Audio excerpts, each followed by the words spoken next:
Indian premiere league में आज आखिरी लीग मैच है। रॉयल चैलेंजर्स बेंगलुरु का आज सामना है लखनऊ सुपर जायंट्स से और लखनऊ सुपर जायंट्स अपने घर यानी कि लखनऊ में खेल रही है। कैसा रहने वाला है आज का मुकाबला, इस मैच पर चर्चा करने के लिए मेरे साथ है मेरे सहयोगी अभिषेक महाजन। अभिषेक, देखते ही देखते लीग स्टेज खत्म हो गया, आखिरी लीग मैच जो है वो आ पहुंचा है और इंटरेस्टिंग बात यह है कि इस मैच पर भी बहुत कुछ निर्भर करता है कि टॉप 2 कौन होंगी। बिल्कुल, आरसीबी अगर यहाँ पर मुकाबला जीत जाती है तो वो टॉप 2 में आएंगे, ये कंफर्म्ड है। अगर हार जाते हैं तो गुजरात टाइटंस है वो टॉप 2 में होगा। तो शायद गुजरात टाइटंस भी यहाँ पर प्रे कर रहा होगा कि एलएसजी ये मुकाबला जीत जाए और शायद एलएसजी के लिए भी ये नो प्रेशर गेम है। वो इसलिए क्योंकि अब प्लेऑफ में तो आ नहीं सकते, लेकिन काफ़ी कुछ स्टेक पर होती हैं। सब चाहते हैं कि हाई पर फिनिश करें। ऋषभ पंत पे नज़रें ज़रूर रहेंगी क्योंकि लास्ट मैच में वो 2 जो ट्रेडमार्क छक्के उन्होंने लगाए थे। तो अब एडन मार्करम नहीं है जिन्होंने बढ़िया प्रदर्शन किया है पूरे सीज़न में। वो वर्ल्ड टेस्ट चैंपियनशिप फाइनल की प्रिपरेशन के लिए साउथ अफ्रीका चले गए हैं, तो उनकी जगह ऋषभ पंत एक ऑप्शन है। ओपनर कौन होगा? ऋषभ पंत ने पहले इच्छा भी जताई है कि वो ओपन करना चाहते हैं, तो शायद वो ओपन कर लें। डेविड मिलर एक ऑप्शन है जो टीम में आ जाए। वो किस नंबर पर खेलेंगे? वो 4 या 5 पर खेल सकते हैं। आरसीबी की अगर बात की जाए तो टिम डेविड को हैमस्ट्रिंग इंजरी है, उनका खेलना तय नहीं है। टिम डेविड की जगह कौन आएगा? साइफर्ट एक ऑप्शन है जो पीएसएल खेले हैं, पीएसएल से डायरेक्ट आ रहे हैं तो वो फॉर्म में हैं, वो खेल सकते हैं। एक लिविंगस्टोन ऑप्शन है, बट लिविंगस्टोन अपना लास्ट मैच जो खेले थे वो अप्रैल में खेले थे, 16 अप्रैल अगर मैं गलत नहीं हूँ तो लिविंगस्टोन पर भरोसा जताएगी टीम दोबारा, ये देखने वाली बात होगी। लेकिन अच्छी बात ये है आरसीबी के लिए कि जॉश हेजलवुड आ गए हैं। 3 मैचेस वो नहीं खेले शोल्डर इंजरी के चलते, अब वो आ गए हैं। मुझे लगता है अगर हाफ फिट भी वो हैं तो एक बहुत बड़ा इम्पैक्ट वो इसके हाईएस्ट विकेट टेकर हैं, आरसीबी के 4th हाईएस्ट विकेट टेकर हैं पूरे सीजन के। 2-3 चेंजेस होंगे दोनों टीमों में। दिग्वेश राठी शायद और चेक साइन करेंगे आज वो सस्पेंशन से वो बाहर आ गए हैं तो वो ज़रूर खेलेंगे। पंत का जैसे हमने कहा अच्छा मुकाबला होने वाला है। और एलएसजी शायद बाकी जो टीमें जो प्लेऑफ में नहीं गई हैं, वो जो प्लेऑफ वाली टीमें हैं उनका मोमेंटम खराब कर रही है। एलएसजी क्या करेगी ये देखने वाली बात होगी। एलएसजी ने ही ये मोमेंटम शुरू किया था जब गुजरात टाइटंस को उन्होंने मात दी थी और गुजरात टाइटंस आज प्रे करेगी एलएसजी के जीतने के लिए, क्योंकि वो मैच अगर गुजरात टाइटंस जीत जाती तो ये जो मोमेंटम शुरू हुआ था कि जो टीमें क्वालिफाई नहीं कर रही थी वो क्वालिफाई कर चुकी टीमों को हरा रही हैं, टॉप 4 का समीकरण लगातार बिगाड़ रही हैं। ऋषभ पंत की आपने बात की अभिषेक, ऋषभ पंत जितने बड़े अमाउंट में आए थे, जिस तरह से लगातार डिसअपॉइंट किया, उनका अभी तक का सबसे खराब ये आईपीएल सीजन रहा। हमने देखा है कि जाते जाते जो टीमें प्लेऑफ में नहीं पहुंची, जाते जाते अपना बेस्ट देकर जा रही हैं। ऋषभ पंत से उम्मीद है कि आज जाते जाते इस आईपीएल सीजन में एक बार अपना बेस्ट देकर जाएंगे। देखिए, सब चाहते हैं कि ऋषभ पंत अच्छा परफॉर्म करें। 13 का औसत है उनका बस पूरे सीजन में, एक ही 50 है उनका। सब चाहते हैं, शायद गोयनका जी भी ये चाहते थे कि बेटर परफॉर्म करें। बट हाँ, ऋषभ पंत अब इंग्लैंड जाएंगे, वाइस कैप्टन हैं वो टेस्ट टीम के। उससे पहले भी एक कॉन्फिडेंस होता है, वो काफ़ी ज़रूरी होता है। और शायद कप्तानी उनको रास नहीं आई। कप्तानी करना वो भी एक इम्पॉर्टेंट आईपीएल टीम की, आपके ओनर गोयनका जी जैसे हों तो हाँ, मुश्किल ज़रूर होता है। लेकिन अब शायद कप्तान चेंज करेंगे, उसके बारे में हम बात करेंगे। लेकिन कप्तान शायद एलएसजी चेंज करेगा। जहाँ तक ऋषभ पंत की बात है, अगर अच्छा परफॉर्म करते हैं तो उनके लिए भी और पूरी टीम के लिए अच्छा होगा। और शायद एलएसजी चाहेगा भी कि वो अच्छा परफॉर्म करें और टीम का जो आखिरी लीग मैच है उसमें ज़रूर जीतें। जोश हेजलवुड की अगर बात करें, WTC फाइनल उन्हें खेलना है, लेकिन उससे पहले आरसीबी के लिए अपनी लॉयल्टी दिखाई है उन्होंने। प्लेऑफ में अवेलेबल रहना कितना आप अहम मानते हैं? क्योंकि जो बाकी टीमें हैं उन्हें महंगा पड़ने वाला है कि उनके कुछ की प्लेयर्स जा रहे हैं प्लेऑफ में, उनके लिए अवेलेबल नहीं रहेंगे। तो जोश हेजलवुड का जो डेडिकेशन है अपनी फ्रेंचाइजी के लिए कैसे देखते हैं? उनका डेडिकेशन भी है और क्रिकेट ऑस्ट्रेलिया पे भी बहुत कुछ डिपेंडेंट था। क्रिकेट ऑस्ट्रेलिया ने उनको अलाउ कर दिया और वो इंजर्ड भी 100% वो फिट नहीं है।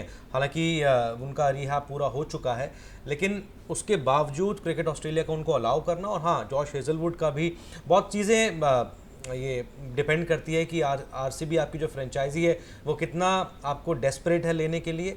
और हेजलवुड ने जिस तरह का परफॉर्म भी किया है, वो बॉलिंग साइड के लीडर हैं एक तरह से आरसीबी के, बैटिंग का लीड करते हैं। रजत पाटीदार तो कप्तान है ही और हैं, बहुत कम ओवरसीज बॉलर्स हैं जिन्होंने परफॉर्म किया है इंडियन सरफेस पर। बिल्कुल। और हेजलवुड के पास देखिए उनको मैचेस जीतने आते हैं, और वो आईपीएल में जिस तरह का बॉलिंग करना रिक्वायर्ड होता है वो उस तरह की गेंदबाजी भी करते हैं। तो इसलिए आरसीबी डेस्परेटली चाहता था, और जॉश हेजलवुड ऑब्वियसली उनका कमिटमेंट भी है, उनकी बॉडी इंजरी के बाद वापसी आ रही है, बॉडी पे काफ़ी टोल होता है, लेकिन हाँ आरसीबी के लिए भी डेडिकेशन है, और वर्ल्ड टेस्ट चैंपियनशिप फाइनल तो वो खेलेंगे ही खेलेंगे। तो मानना पड़ेगा फ्रेंचाइजी का भी डेस्परेशन, क्रिकेट ऑस्ट्रेलिया को भी क्रेडिट देना होगा, और प्लस जॉश हेजलवुड तो हैं। बिल्कुल। और विराट कोहली जब भी किसी मैच में उतरते हैं हमेशा उन पर नज़र रहती है। आरसीबी के लिए 9000 रन्स पूरे करने से सिर्फ 24 रन दूर हैं। कितना बड़ा आप एक अचीवमेंट मानते हैं किसी प्लेयर के लिए, शुरुआत से लेकर अब तक एक ही फ्रेंचाइजी के साथ जुड़े रहना और 9000 रन्स? शायद उन्होंने ये कहा भी था कि मेरे को 1-2 बीच में ऑफर्स आए थे, लेकिन मैंने डिक्लाइन कर दिया था, क्योंकि मुझे लगता है कि एक लॉयल्टी बहुत मैटर करती है, और आरसीबी को वो डेस्परेट हैं जितवाने के लिए। आईपीएल जैसे हमने कल भी बात की थी, 18वां सीज़न है आईपीएल का, 18वें नंबर की उनकी जर्सी है, और सब चाहते हैं कि विराट कोहली के लिए सीज़न हो, एक पंजाब और एक आरसीबी। तो हम रेड वर्सेस रेड शायद देख सकते हैं क्वालिफायर 1 में, और फाइनल में भी हम देख सकते हैं, क्योंकि ये जो दोनों टीमें हैं इन्होंने अपना बेस्ट परफॉर्म किया है। मुंबई इंडियंस के 16 पॉइंट्स हैं, वो नंबर 4 पर ही फिनिश करेंगे लीग सीज़न में, और मुंबई इंडियंस अपना पिछला मैच हार भी गए, तो वो चौथे पे एलिमिनेटर उनका खेलना तय है। लेकिन आरसीबी और गुजरात में से कौन खेलेगा एलिमिनेटर वो डिसाइड होगा। और सुचित्रा, आरसीबी अपना कोई भी अवे गेम हारी नहीं है इस सीजन में, तो शायद वो पहली टीम हो जाएगी ओवरऑल हिस्ट्री में कि जो अपना एक भी अवे गेम हारेंगे नहीं। और प्लस रजत पाटीदार पर भी काफ़ी नज़रें होंगी, क्योंकि आप देखिए ना कि जो पहले जो 6 गेम से उसमें 30-31 का एवरेज, 37 का एवरेज था, और वो स्पिन को बहुत बढ़िया खेलते हैं, एलएसजी के अच्छे स्पिनर्स हैं भी। जो लास्ट के 5 गेम रहे हैं उसमें उनका एवरेज बस 11 के करीब है, और पिछले मैच में उनको उंगली में चोट भी थी, इम्पैक्ट प्लेयर के तौर पे खेले थे, जितेश ने कप्तानी की थी। इन पे भी बहुत कुछ डिपेंड करेगा पाटीदार पे, क्योंकि आपका कप्तान जब बढ़िया करता है, आपका कप्तान जब 100% फिट होता है ना, तो वो बहुत मैटर करता है। जैसे हम रोहित शर्मा की भी हम बात करते थे कि वो एक कप्तान है, चाहे आप उनको वो कप्तानी करें या ना करें, लेकिन वो लीडर हैं। तो आप उनको इम्पैक्ट प्लेयर मत खिलाइए, आप उनको मैदान पर उतारिए, क्योंकि फील्डर को बैक करना, बॉलर्स को बैक करना, वो सब रोहित शर्मा करते हैं। वैसे ही एक कप्तान का फील्ड में उतरना, पाटीदार का फील्ड में उतरना, not as an impact player but as a player, वो बहुत उतरना बहुत काफ़ी ज़रूरी है। लेकिन वो तभी हो सकता है जब वो पूरी तरह से फिट हो। बिल्कुल। और वो तो अच्छी बात है कि बीच में जब आईपीएल एक हफ्ते के लिए सस्पेंड हुआ था, वहाँ पर रजत पाटीदार को एक ब्रेक मिल गया था अपनी चोट से उबरने का भी। और एक फैक्ट जो कि अभिषेक ने भी बताया कि आरसीबी ने इस आईपीएल सीजन में अब तक अपने सभी अवे मैच जीते हैं, इससे पहले किसी टीम ने कारनामा नहीं किया। और अब जो आखिरी जो आज का मैच खेलने जा रही है आरसीबी, ये भी एक अवे मैच है, और अगर इसे वो जीत लेगी तो आईपीएल में पहली टीम बन जाएगी एक सीजन में सभी अवे मैच जीतने वाली। तो अभिषेक, घर के शेर तो सभी होते हैं, लेकिन ये अलग अलग जगह पर जाकर अलग अलग किले फतेह करना, तो आरसीबी कहीं ना कहीं दिखाती है कि टॉप 2 की कंटेंडर तो बनती है इस सीजन। नहीं, जिस तरह से उन्होंने क्रिकेट खेली है सुचित्रा, पूरे सीजन में बढ़िया परफॉर्म किया है, और शुरुआत से ही लगा कि वो डोमिनेट कर रहे हैं। तो प्लेयर्स का, जैसे हमने कल भी बात की थी, जो इंडियन प्लेयर्स परफॉर्म करते हैं ना, वो टीम अच्छा करती है, लेकिन इनके इंडियन प्लेयर्स और प्लस फॉरेन प्लेयर्स ने भी अच्छा किया है। तो एक अच्छा कॉम्बिनेशन सेट किया है, और इन्होंने ज़्यादा चेंजेस भी नहीं करे टीम में, और आप जीत भी रहे हो तो ज़्यादा चेंजेस करते नहीं हैं। लेकिन हाँ, अब जो प्लेऑफ की रेस होगी ना, जो प्लेऑफ के मुकाबले खेले जाएंगे, तो वो अलग प्रेशर गेम्स होते हैं, तो उसमें ये टीम किस तरह का परफॉर्म करती है। और हाँ, जैसा आपने कहा, विराट कोहली पर काफ़ी कुछ डिपेंड करेगा कि आगे उनकी जो डगर है, जो आगे उनका कैंपेन जाता है, वो किस तरह का जाता है।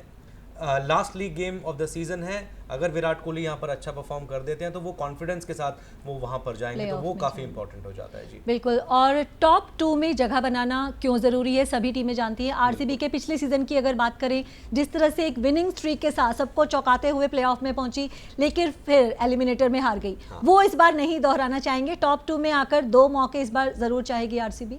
बिल्कुल सुचित्रा, और ये होता है आरसीबी के साथ, ऐसा हुआ है पहली बार भी कि वो पिछले 6 प्लेऑफ में लगातार शायद पहुंचे हैं, अगर मैं गलत नहीं हूं तो 3 बार एलिमिनेटर में वो हार गए हैं।